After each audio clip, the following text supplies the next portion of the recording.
저희 먼저 옆에 있는 성도님들과 같이 한번 인사했으면 좋겠습니다. 오늘 오전 예배 말씀 받은 대로 하나님 예수님의 이름으로 구합시다 이렇게 한번 인사하시겠습니다.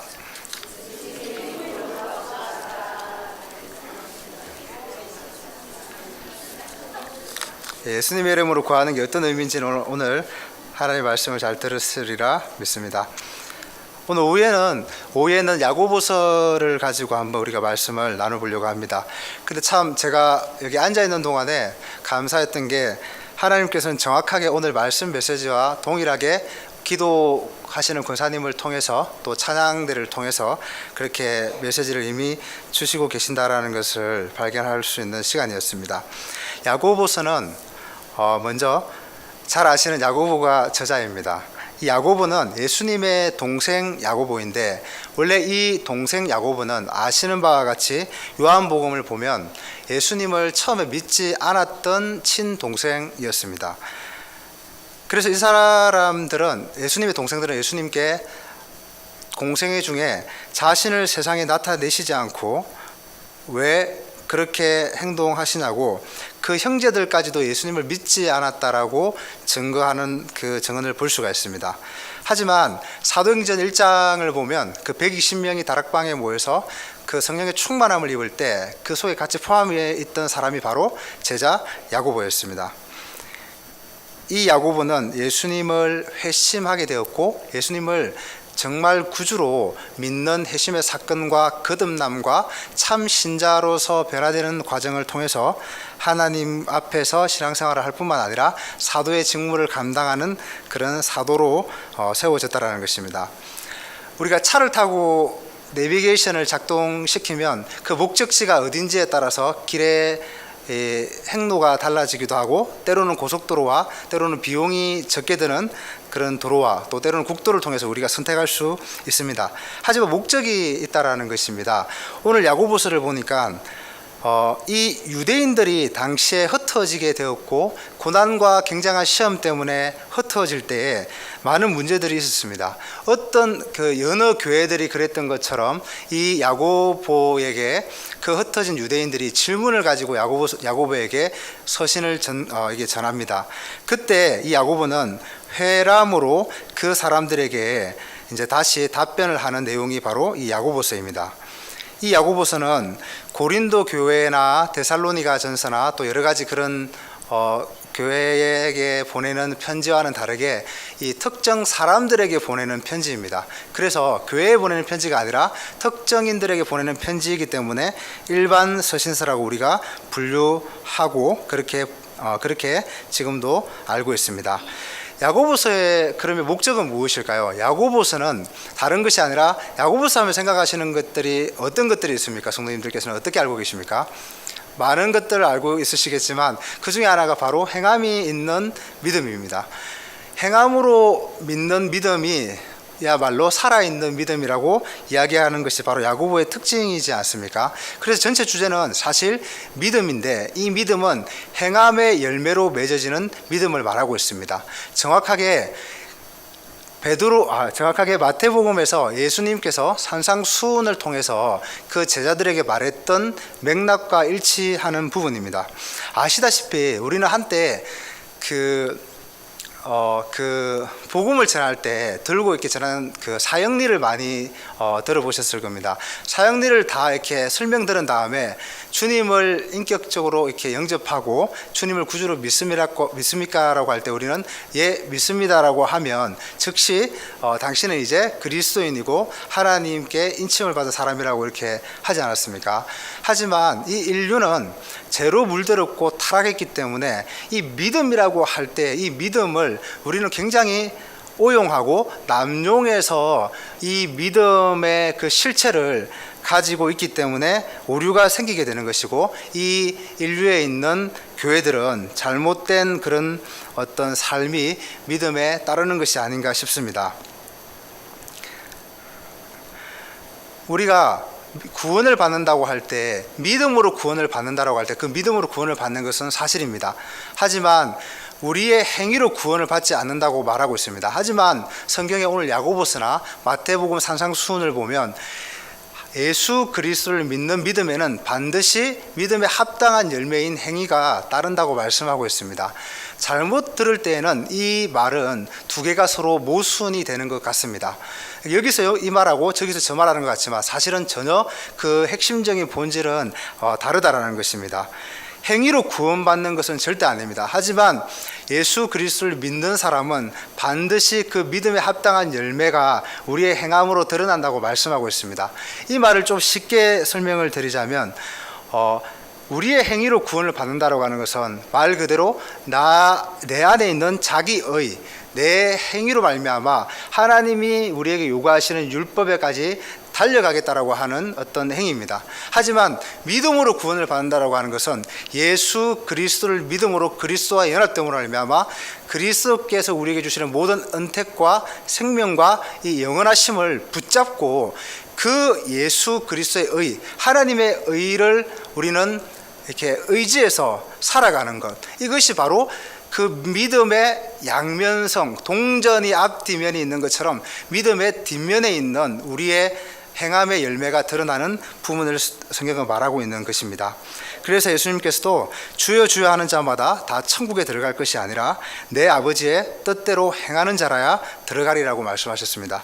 여기서 행함은 당연히 우리가 행위로 구원을 받는다는 개념이 아닙니다. 예수 그리스도를 믿는 사람은 그 하나님의 의가 우리에게 인치져서 그 의가 자동으로 자연스럽게 우리의 삶에서 이렇게 우러져 나온다라는 것을 말씀하는 것입니다.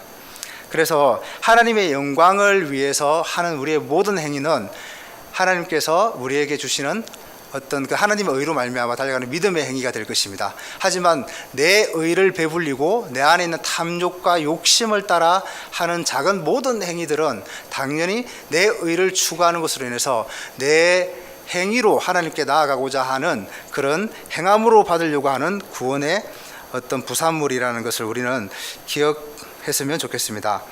야고보서는 믿음과 행위가 전체 어떤 주제입니다. 하지만 그 속에 또 작은 주제들이 있습니다.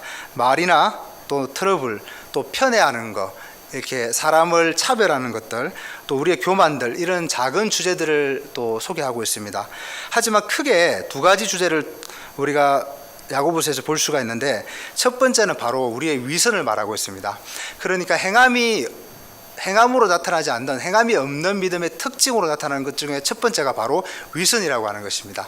두 번째로 나타나는 것은 바로 두 마음입니다. 이 두 마음은 잘 아시는 것처럼 세상과 하나님을 겸해서 사랑하는 것을 말하는 것입니다. 돈도 사랑하고 하나님도 사랑하는 것입니다. 교회에서는 하나님을 사랑하고자 하는 우리의 고백들을 열심히 하고 있지만 또 세상 앞에서는 우리의 당장 10년, 20년 우리의 자녀들의 삶을 결정짓는 그 돈을 우리는 섬기고 사랑하고 하나님의 자리에 같이 갖다 놓는 것입니다.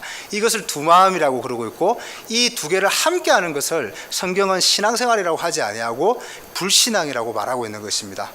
위선이라고 하는 것은 하나님께서 우리에게 정해놓으신 그 규율을 너무나 표면적으로는 잘 지키는 것입니다. 바리새인과 서기관들처럼 열심히 예배 생활하고 헌금 생활하고 11조하고 일주일에 2번 금식하고 하루에 3번 기도하고, 표면적으로는 누구도 감히 잣대를 비판할 수 있는 그런 여지를 만들어 놓지 않습니다. 하지만 그 속에는 위선입니다.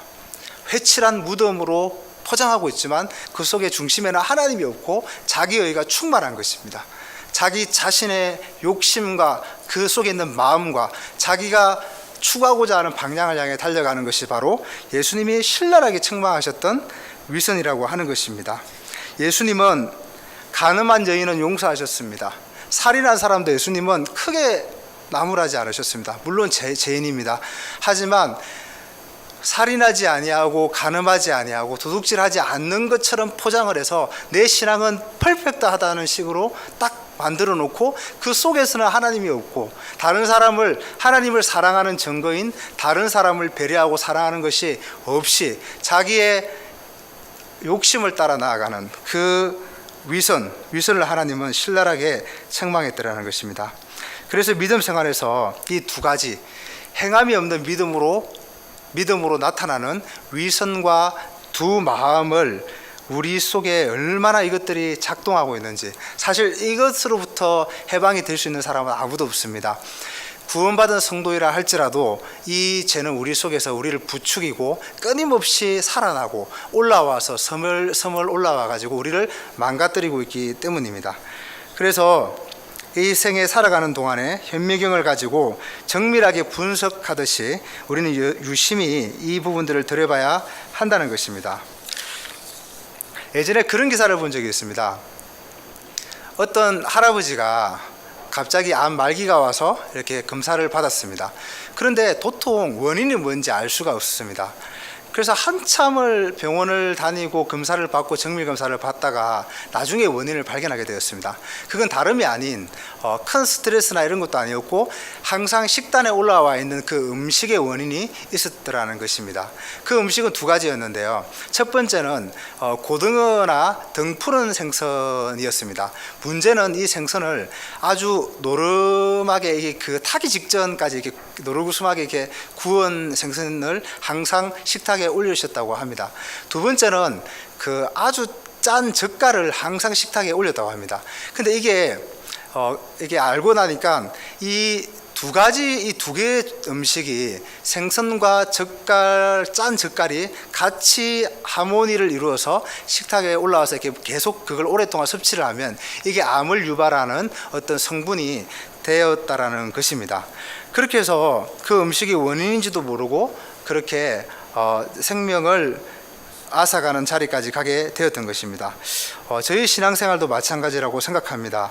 이 위선과 두 마음이 우리 안에서 작동하고 있는 것이 우리도 모르는 새 우리는 바르게 생활하고 있고 우리는 바르게 하나님을 사랑하고 있고 우리는 열심히 우리의 믿음이 문제가 없다라고 믿고 신앙생활 하는 동안에 우리 안에서 우리의 생명을 갉아먹는 것이 바로 두 마음과 이 위선이라고 하는 것입니다. 이 속에서 우리를 잘 돌아보고 또 하나님의 그 믿음의 자리에 나가시는 성도님들이 되시기를 간절히 소망합니다. 마태복음 6장 1절에서는 그래서 사람에게 보이려고 그들 앞에서 너희 의를 행하지 않도록 주의하라. 그리하지 아니하면 하늘에 계신 너희 아버지께 상을 받지 못하리라. 그러시면서 내가 너희들에게 이르노니 너희 의가 서기관과 바리새인보다 더 낫지 못하면 결코 천국에 들어가지 못하리라. 그렇게 말씀하셨습니다. 이 바리새인과 서기관의 의는 다른 게 아니라 자기 의를 끊임없이 추구했던 그 의를 말하는 것입니다. 마찬가지로 오늘날 우리 성도님들도 이 땅을 살아가는 사람도 자기 의를 추구하며 살아갈 때 우리도 예수님의 이 신랄한 책망에서 벗어날 수 없다는 사실입니다.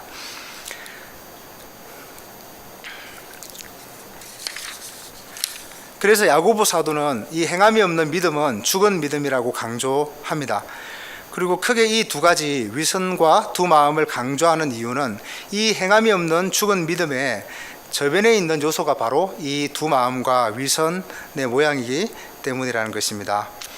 마치 빙산의 일각처럼 믿음의 일각이 수면 위에 떠 있지만 그 아래에는 이 위선과 두 마음으로 가득 차 있다는 것입니다.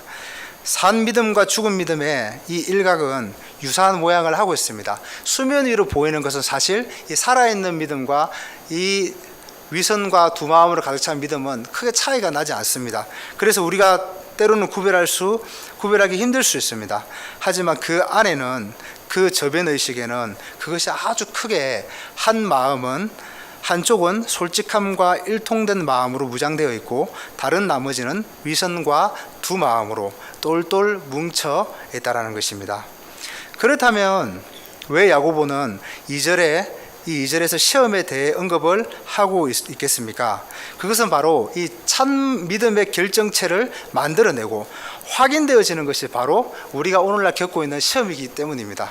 우리가 겪는 고난, 우리의 이 끊임없는 환난, 조금 이 일을 해결하고 나면 또 다른 문제가 생기고 그 문제를 또 조금 이렇게 풀고 나면 또 다른 것이 우리에게 다가오고 지속적으로 그 시험 가운데 놓이는 이유가 바로 이 믿음의 진정성을 하나님께서는 확인시켜 가시고 우리를 연단하심으로 말미암아 우리 안에 있는 그 행함이 있는 믿음으로 세워나가는 과정이라고 하는 것입니다. 오늘 본문에 보니까 이 시험이란 단어는 헬라어의 의미를 보니까 떨어지다라는 의미입니다. 시험은 우연히 다양한 모습으로 우리에게 다가오는 것들입니다. 이 여러 가지라고 하는 단어를 보니까 여러 가지 색깔을 의미하고 있습니다.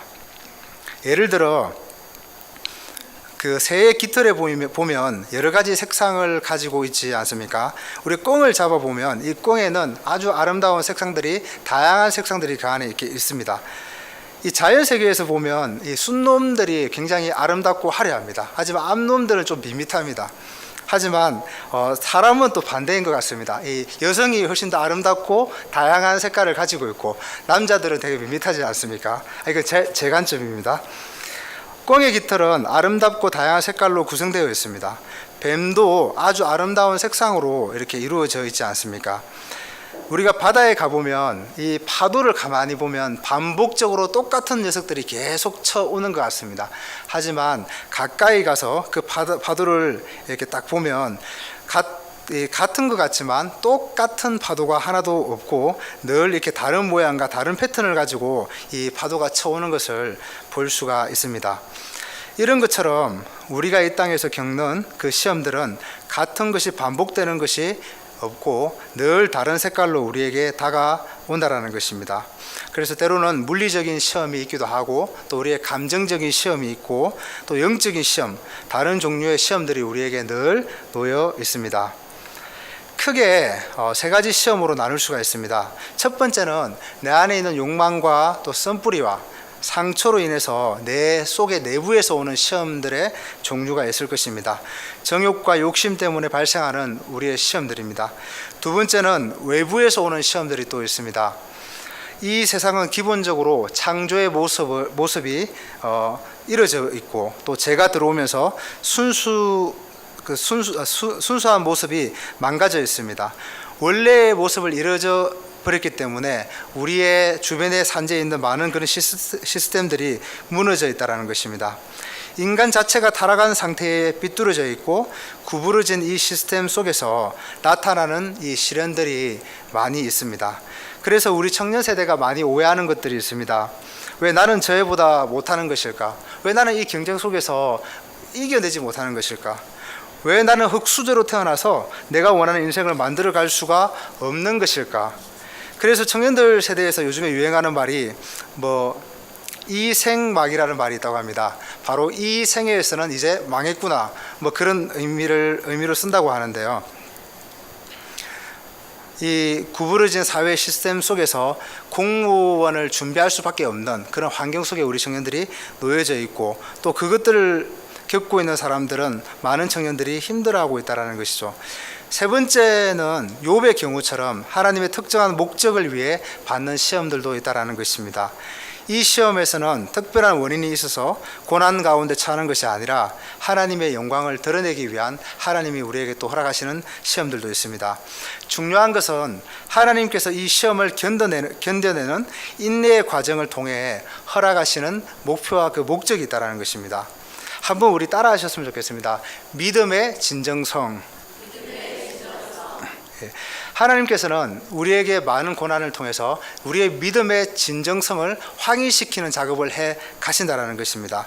내 믿음이 이런 시험과 여러 가지 색깔의 환난을 통해서 몇 점짜리가 될까? 이것을 하나님께서 우리에게 테스트하시는 것이 아니라 우리의 믿음이 하나님 앞에서 만들어지고 그래서 그리스도와 깊이 연합되어서 온전해지는 자리에 가도록 하기 위해서 하나님은 우리에게 인내를 허락하고 계시고, 그리고 오늘 야고보서는 이것을 말씀하고 있습니다.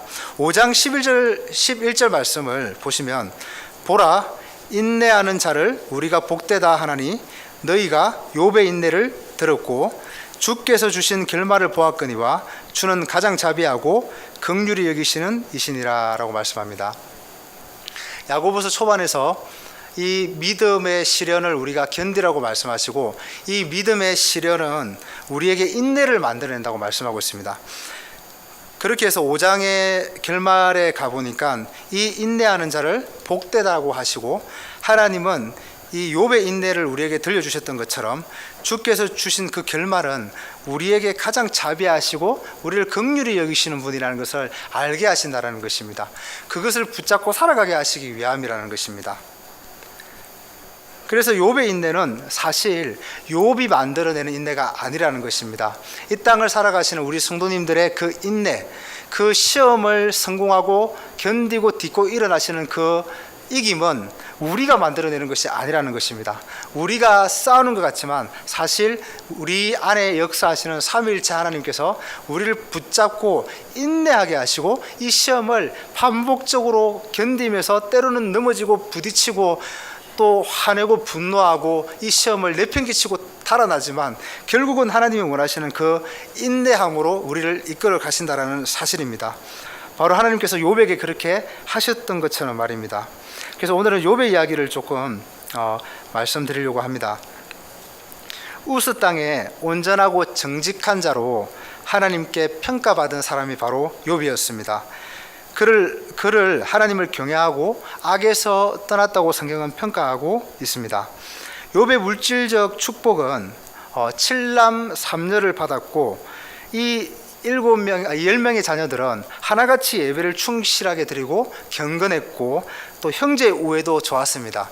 생일이 있거나 축하해 줄 일이 있으면 이 형제들끼리 모여가지고 날마다 잔치를 베풀고 이 잔치를 베풀고 난 다음에 또 아버지가 그 자녀들을 위해서 예배를 드리고 또 축복해주고 또 하나님 앞에 죄가 있는지 없는지 회개해주고 그런 정말 복된 삶을 살고 있는 사람이었습니다. 그가 받은 축복은 양이 7,000마리, 낙타가 3,000마리, 소가 500마리가 아니라 500결이라고 말하고 있습니다. 암나귀가 500마리이고 종은 셀 수가 없이 많았다라고 성경은 기록하고 있습니다. 어느 날 사탄이 하나님 앞에 섰습니다. 하나님께서 사탄에게 묻습니다. 네가 내 종 욥을 유심히 잘 지켜 보았느냐? 이렇게 흠이 없고 온전하고 순전한 내 종이 없느니라라고 했습니다. 그랬더니 사탄이 하나님을 싹 긁습니다. 그가 까닭없이 그렇게 하겠습니까? 그렇게 많은 재물로 울타리를 쳐주는데 어떻게 하나님을 떠날 수 있겠습니까? 한번 거두어 가보시죠. 그랬습니다. 하나님께서 그래? 그럼 한번 거두어 가봐. 하지만 몸에는 손대면 안 돼. 그러셨습니다. 하나님께서 이 사탄에게 걸려 넘어진 것이 아니죠. 하나님 의도적으로 허락하셨습니다. 모든 물질을 다 가져가고 종과 아들도 하루아침에 다 죽여버립니다. 이 일이 욥의 죄의 결과 때문에 일어난 것이 아니라는 것을 우리 성도님들은 잘 아실 것입니다. 그 다음에 다시 사탄이 하나님 앞에 섰습니다. 2라운드가 시작되었습니다. 내 종 욥을 잘 보았느냐? 그가 무너지더냐? 물었습니다. 사탄이 아니요. 건강을 아직까지 하나님께서 주셨는데 건강한데 뭔 일이든지 못하겠습니까? 건강도 가져가시면 다를걸요? 그랬습니다. 그래서 하나님께서 그래? 그럼 생명만 두고 한번 생명만 손대지 말고 한번 무너뜨려 봐라. 발바닥부터 정수리까지 종기가 나고 너무나 가려워서 밤새도록 그 깨진 장독을 가지고 몸을 긁어댔다고 성경은 말씀하고 있습니다. 이 소식을 듣고 그 욥의 친구들이 찾아옵니다. 엘리바스와 친구들이 찾아와서는 야 욥, 너 이번 기회에 자신을 돌아보고 하나님 앞에 잘못한 것이 없는지 한번 돌아봐라.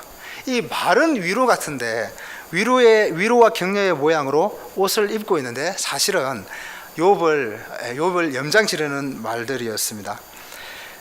그런데 결정적으로 한 몸을 섞고 같은 이불을 덮고 자던 아내마저도 태도를 바꿉니다.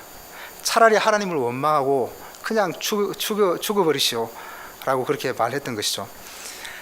그래서 욥은 23장 10절에 보면 그런 고백을 하고 있습니다. 그러나 내가 가는 길을 그가 아시나니 그가 나를 단련하신 후에는 내가 순금같이 나으리라.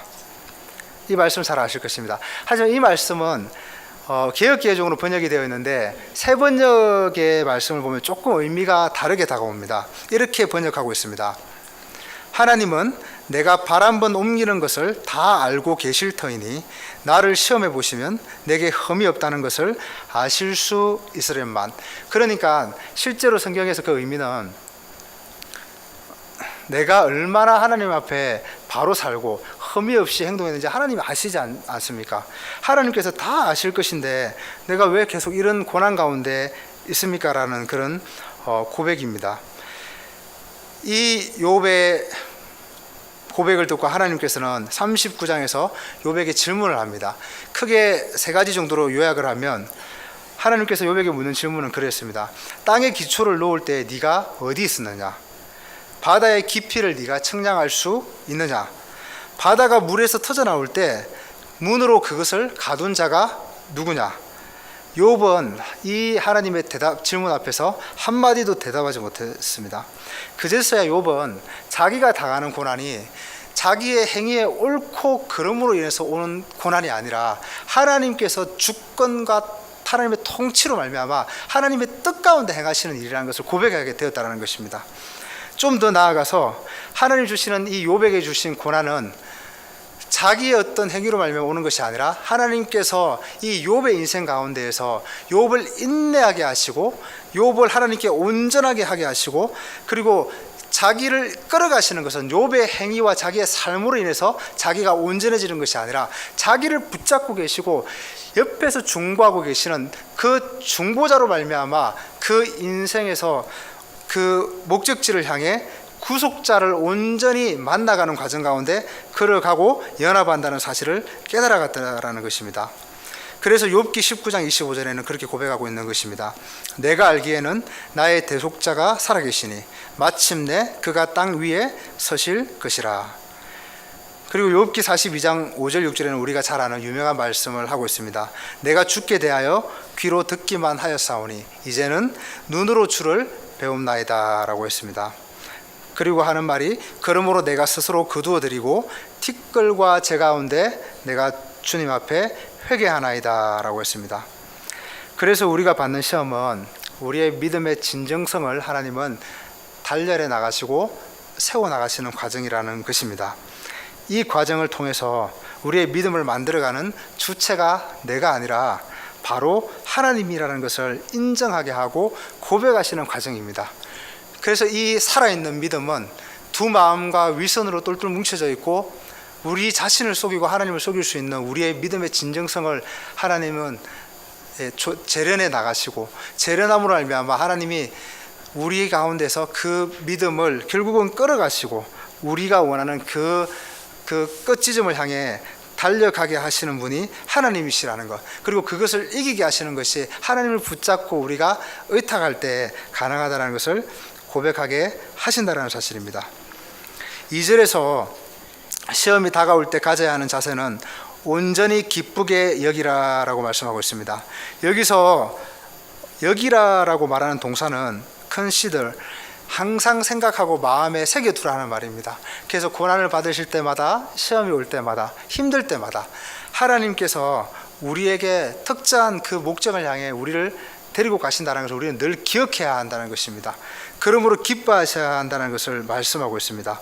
때로는 슬프고 가슴이 찢어질 때가 다가올 것입니다. 비극이 올 때 우리는 기뻐할 수 없을 것입니다. 내 자식이 경찰에서 연락이 올 때 어떻게 기뻐하겠습니까? 이력서를 넣는 직장마다 다 거절당하면 우리의 멘탈은 무너집니다.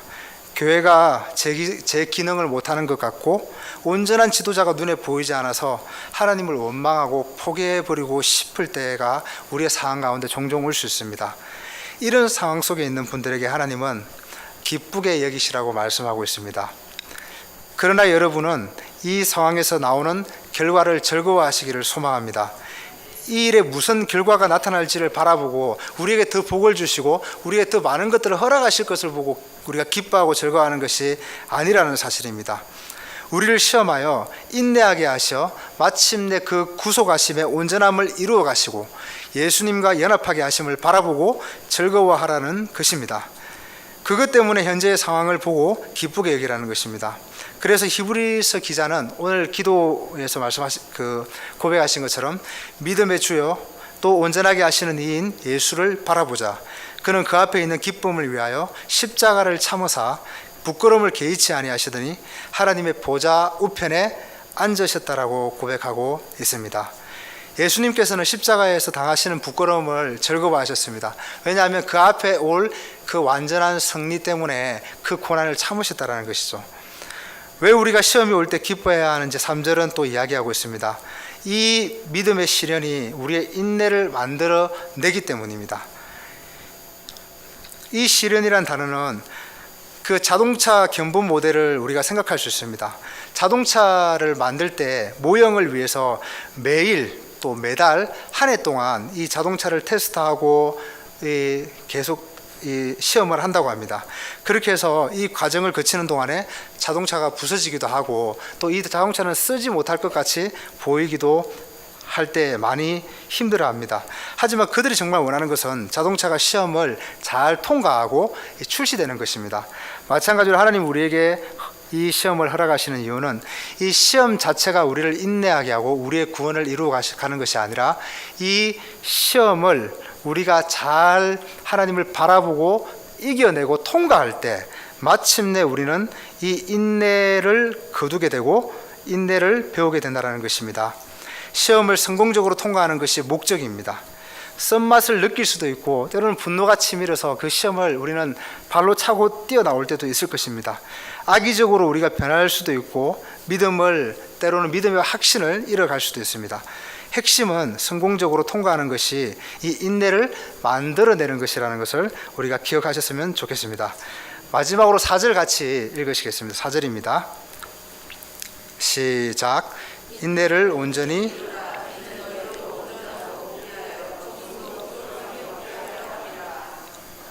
아멘. 이 온전이라는 말은 성숙을 의미합니다. 성숙하고 온전해지는 것입니다. 시험은 성숙함으로 인도하는 인내를 만들어내는 것입니다. 고난을 당하지 않는 그리스도인이 있겠습니까? 그것이 영적으로 약한 사람인 것입니다. 고난을 당하기 전까지 성숙함에 도달하지 못한다라고 성경은 이야기하고 있습니다. 고난 없이 성숙할 수가 없습니다. 그 이유는 우리가 이 시험을 통과할 때 우리의 인내를 온전히 이루어 낼 것입니다.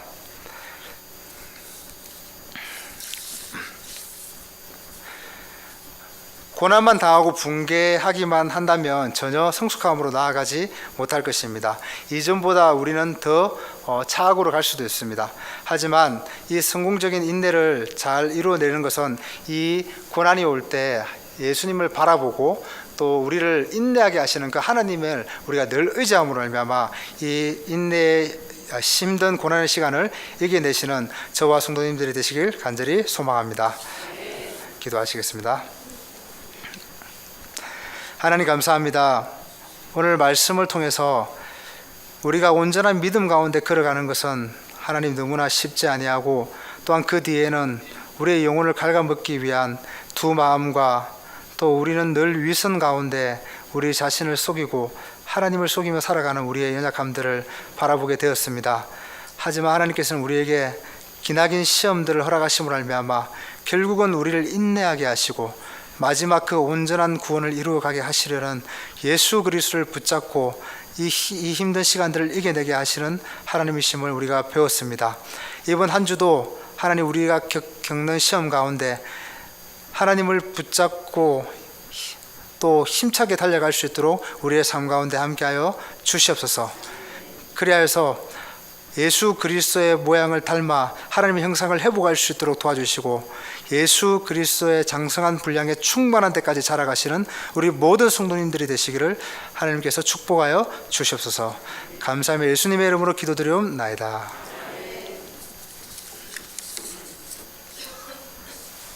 찬송가 342장입니다.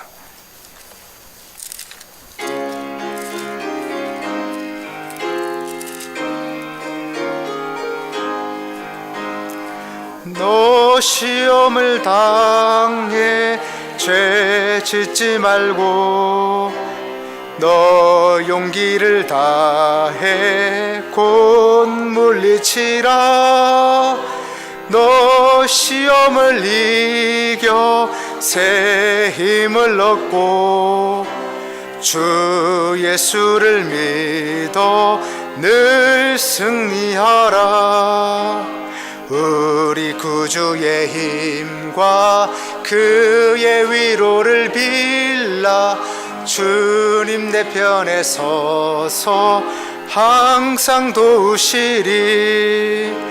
내 친구를 삼가 잘 선택하고 너행을 삼가 늘 조심하라. 너 열심을 다해 늘 충성하고 온 정성을 다해 주 봉사하라. 우리 구주의 힘과 그의 위로를 빌라 주님 내 편에 서서 항상 도우시리. 잘 이기는 자는 상 받으리니 너 낙심치 말고 늘 전진하라.